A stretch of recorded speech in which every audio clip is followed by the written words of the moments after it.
Okay, so hello. My name is Nadia, and I'm going to be doing a little introduction to teaching listening skills. I teach Arabic and English only, so um, let me know if you have any feedback um, and anything from your own work or research that matches or opposes what we say here. So, how do we improve our listening skills? And why do we have to do that?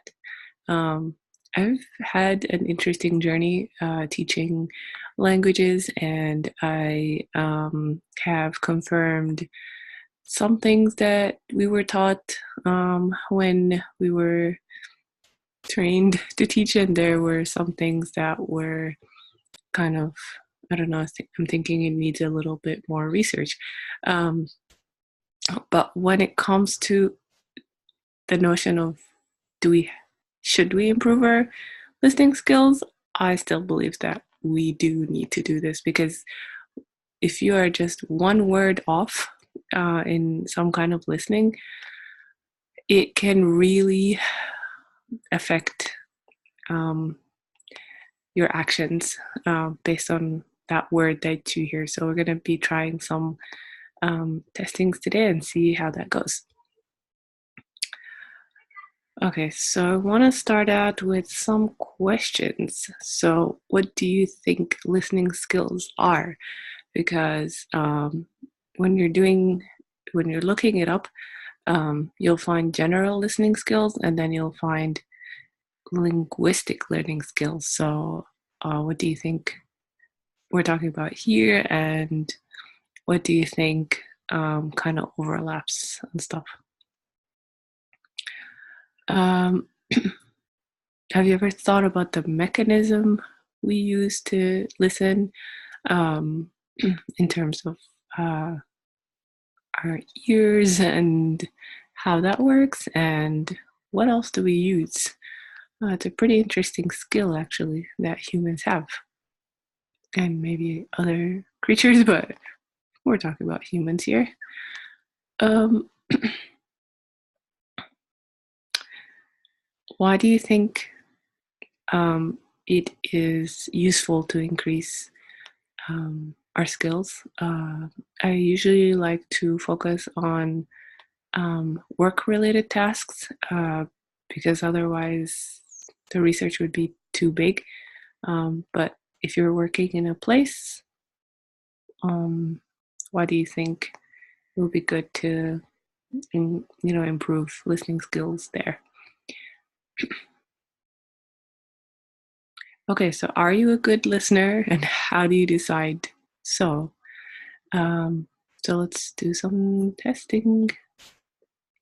Um, so as I said, I do English and Arabic only. So if you are learning English, I'm going to be playing a very short listening now, and then we will discuss it. Um, and we'll do a short clip around the same topic in Arabic. Um, I'll just play them no, I'll play them in order, and then we will discuss. So the screen is not going to switch from this slide because I want it to be a pure listening activity. So you will not be seeing what I'm seeing, but you'll be hearing it.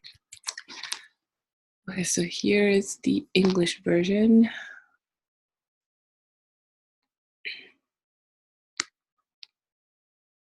Or not. Let me prepare that again. Here we go. The primary sector is usually most important in less developed countries, and typically less important in industrial countries. The manufacturing industries that aggregate, pack, package, purify or process the raw materials close to the primary producers are normally considered part of this sector, especially if the raw material is unsuitable for sale or difficult to transport long distances. Primary industry is a larger sector in developing countries. For instance, animal husbandry is more common in Africa than in Japan. Okay, so that was how many seconds? still around 30 seconds of that, and now I'm going to play the Arabic part. السلام عليكم. راح أحاول أن أشرحها بشكل كذا بسيط حسب فهمي، إذا في خطأ عادي اللي عنده معلومة يصححها لي. أول شيء عندنا 3 قطاعات: قطاع عائلي وقطاع منتجين وقطاع حكومي. بشكل عام القطاع العائلي يمتلك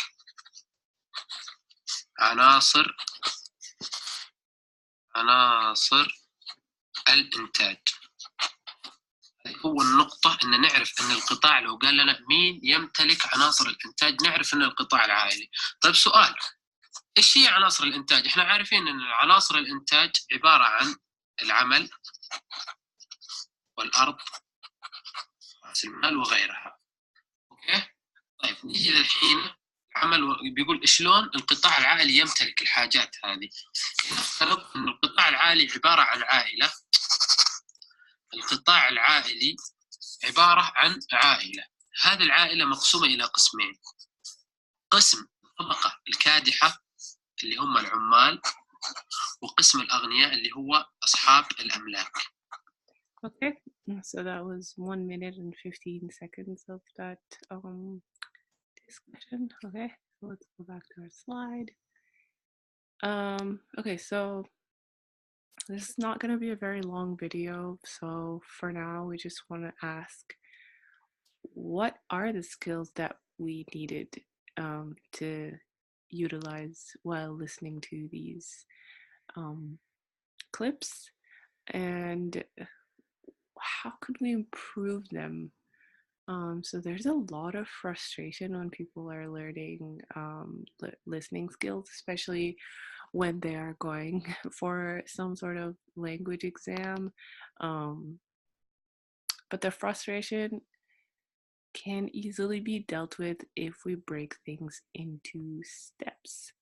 So this is what I'm working on right now. We want to put in the skills depending on what's kind of missing, and then we repeat them over time. So let's say, I don't know, let's say my biggest issue is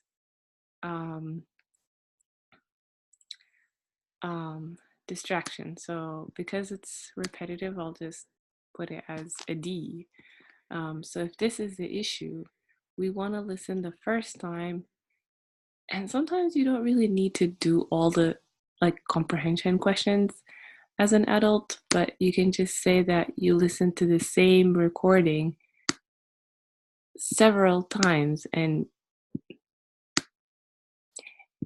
if your motivation is working properly, or it's working properly for us, there should be a difference between the first and the last time you listen to the same clip. So that's one way of dealing with it. And also there's another skill that I just kind of dismissed, but it is comprehension. So we do the same kind of task as well over and over. So you can listen to the same recording and then reverse teach. So you are the one coming up with more and more questions every time.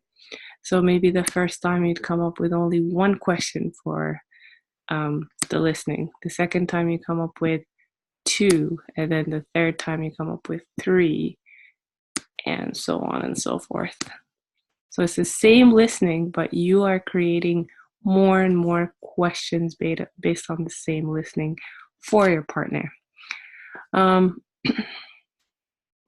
think one of the things is general topics, and then here I would ask that you listen to a podcast again and again. So that's how that works. And then I think we're going to have a problem with motivation because we're asking people to do the same thing over and over. So how can we kind of make this process a little less mundane or whatever, you know. I'm going to talk about things that are boring. So as you can see, it's a little different, the way I kind of tackle it. It's the same skills in the background. It's like how, definitely putting in speed there. Okay. There is like a set of like skills that researchers talk about often, which are like comprehension, vocabulary, understanding the gist, and then understanding the details. But usually the issues are in the details, so kind of want to get that in there as well. And that's it for this presentation. If you are working on listening skills in any capacity, please do let me know what you use to kind of improve that. Okay, thanks for listening. Bye for now.